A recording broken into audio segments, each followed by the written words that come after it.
Good afternoon. Welcome back to Lest We Forget Historical with your host, Lillian Cauldwell. And for the next several weeks, or Fridays, we are going to be discussing scams. And there are all sorts of scams, not just the romance scams, but there's also political scams. And that's what we're going to start out today's first episode on political scams. Welcome back to Passionate World Talk Radio Network. Educate, enlighten, and entertain. And as previously mentioned, we're doing a series on the different types of scams that are plaguing not only the United States, but all over the world.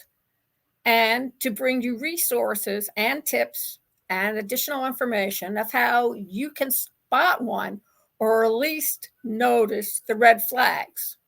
Now, I am a person who's been scammed twice. The last one almost took away my freedom. And I am developing and will soon present a new podcast called ScamDamnation, talking about my journey about being scammed twice. But the worst part about it, not recognizing the red flags that are associated with it. And I learned all types of interesting things. So stay tuned for ScamDamnation beginning the 1st of June. And now on to the program. Did you know a survey was taken that revealed that more than half of the Americans have experienced political scams? Even though most people don't really understand how these political scams work. The Scams and Disinformation Survey Report from Morlack, a cybersecurity division of McPaul, gathered the responses from across the United States to highlight the patterns of fraud and misinformation. It seems right with the upcoming presidential election and the disinformation that is malicious, use of deepfakes, and the power now, of course, of artificial intelligence. And they're all predicting that AI will probably play a significant part in the election this year, along with the wrong information.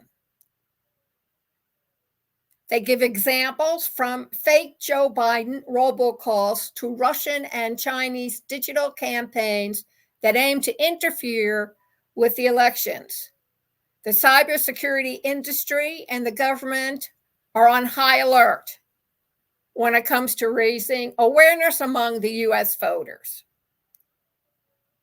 So in order for an American citizen to tell the difference between fact and fiction,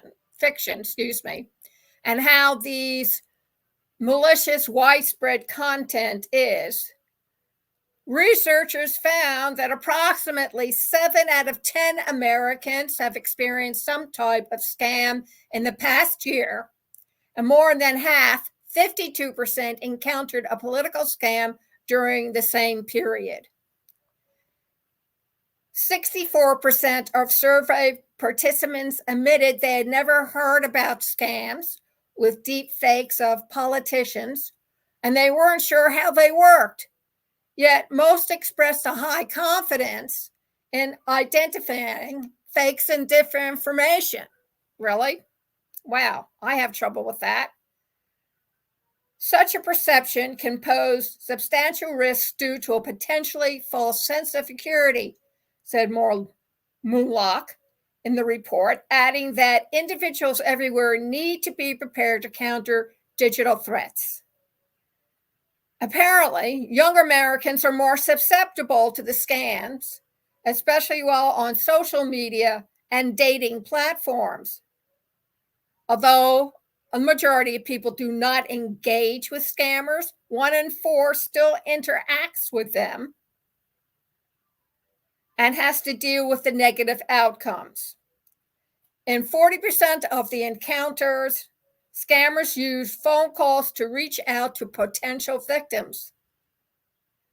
Voice cloning is gaining momentum.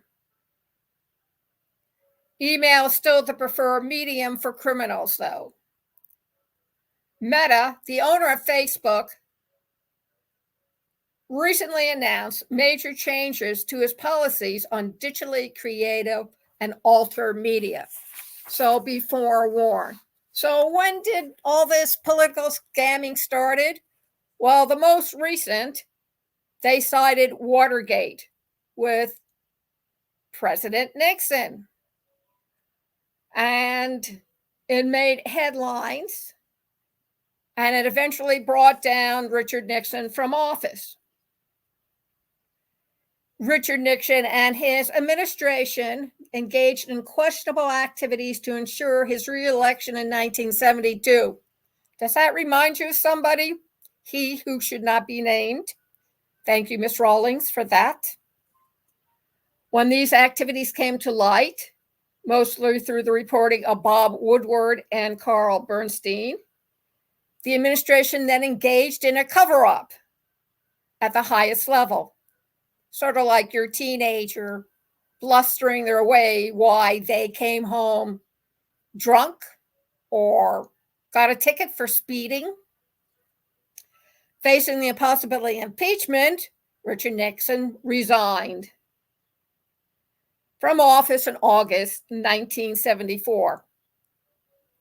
Interesting, isn't it? Gary Hart is another example. A Democratic senator from Colorado was as close to a lock for the nomination and likely the presidency as any challenger in 1988 election, wrote Matt Bai, who profiled Hart's fall from grace in a recent book. But everyone was suspicious of Hart's marital infidelity, and an investigation by the Miami Herald led to the media frenzy, and Hart withdrew from the race. A few months later, he re-entered the campaign to let the people decide. And after 3 months, he quit again. The Eagleton affair. Sales to support, the Negro-Contras, a rebel group attempting to overthrow the communist Sandinista government in that country. Those transactions violated both American policy, and parentheses says, don't negotiate with hostage takers, don't pay ransoms, unquote. And yet they're paying ransom to people who hack into the really large organizations and companies' computers, and the CEOs are paying money to get their information back. An investigation by the Attorney General led to the removal of the National Security Counsel John Poindexter and Oliver North, and intense congressional hearings. While former President Reagan's role is unclear, he told the nation in a televised address from the Oval Office that the buck stops with him. I am the one who's ultimately accountable to the American people. Then we have Jack Abramoff, gifts for favors. And this was how the scam was described, involving a former lobbyist, Jack Abramoff, who was known as the man who bought Washington. He had a massive web of political corruption, which involved his clients, millions of dollars, free meals, tickets, trips to famous golf courses, and members of Congress. The Washington Post did an investigation, which led to an inquiry by the Justice Department. Abramoff and others, including the then chair of the powerful House Administrative Committee, went to prison. After Abramoff left prison, he wrote a book about the scandal and made his money back. Scam does pay. Tom DeLay, one of the lawmakers caught in the Abramoff web, was former House Majority Leader Tom DeLay. Indictments over alleged money laundering combined with his side to the Abramoff scandal led DeLay to leave Congress in 2005.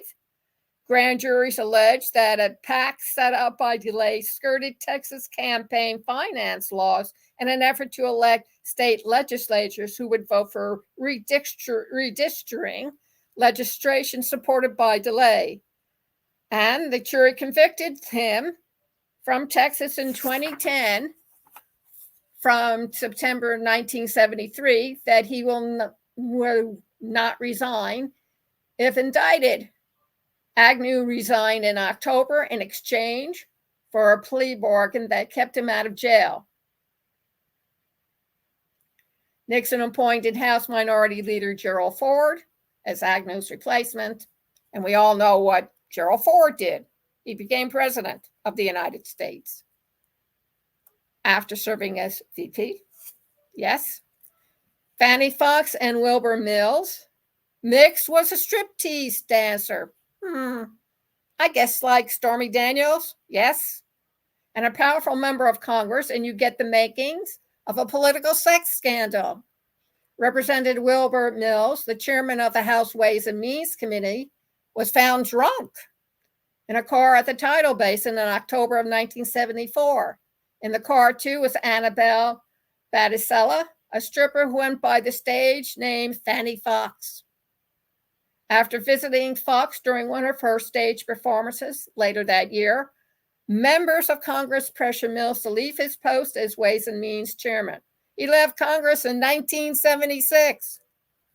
How about John Edwards? He was a charismatic senator from North Carolina and a rising star in the Democratic Party after running on John Kerry's presidential ticket in 2004. During his presidential run 4 years later, Edwards faced tabloid allegations of an extramarital affair with Riel Hunter, a filmmaker hired to work on his campaign. He admitted later that the allegations were true, and he also fathered a child with her. 3 years later, Edwards faced a federal grand jury on charges of using campaign money to hide his affair. He was acquitted on one count and received a mistrial on the others. Lucky him. 2 more potential political scams: Scooter Libby and Valerie Plan Wilson. After former Ambassador Joe Wilson published a 2003 op-ed questioning the Bush administration's decision to go to war in Iraq, his wife, in her role as an undercover CIA spy, was exposed in a newspaper column. Did the Bush White House know about this? Hard to say, because people can fashion truth any which way they want. David Petraeus, he's a 4-star general and the former commander of the U.S. forces in Afghanistan. And nearly a year into his new job as a CIA director, the FBI investigated him. They wanted to know if he shared any classified materials over the course of his extramarital affair with his biographer. Of course, he denied the charge, but the affair cost him his job in 2012. And during the course of this investigation, authorities found classified information at Petraeus' home. Last year, he pled guilty in 2015 to mishandling classified materials. And then in 2016, on the campaign trail, the Democratic frontrunner for president, Hillary Clinton, faced questions about her handling of government information on a private email server while she was Secretary of State. We will continue next week on the political scams that our nation seems to really relish doing and also seems not to learn very much from. So until next week, stay tuned. Thank you very much for listening. You can catch this podcast all over again at youtube.com/PW Network, Passionate World Radio Network, _PW Talk Radio. Also at www.passionateworldtalkradio.com, and all of our social media and podcasting platforms. Thank you very much for joining. And this podcast is being sponsored by the Podcast Obstacle Training Course, where people, when they sign up for the course over at educate.passionworldtalkradio.com, will get a comprehensive, interactive 101, although we advise having a partner to work with, because podcasting is beyond speaking into a microphone, and you receive the ability and the opportunity to create 3 full podcasts, 15 minutes or less, 3 individual weeks where you will broadcast your podcast to PWTRN's global audience of 176 countries and over 10 million listeners, an opportunity to become an intern at PWTRN for 3 months with the audience you have already acquired when you presented your 3 weeks of podcast. And if you're really gung-ho for it, then the opportunity to sign up as a podcast host with Passionate World Talk Radio Network. And you also receive a certificate of completion for the course. This course is for middle and high school students, college, university, transfers, and junior colleges, and adults as well, and for beginning, intermediate, and advanced podcasters. Should you have questions, we coach you and also can consult you to advise you of how to make your podcast better. Remember when Clinton said, is do stupid? Well, I can tell you, it's your content, podcasters. Thank you very much for listening, and have a great weekend.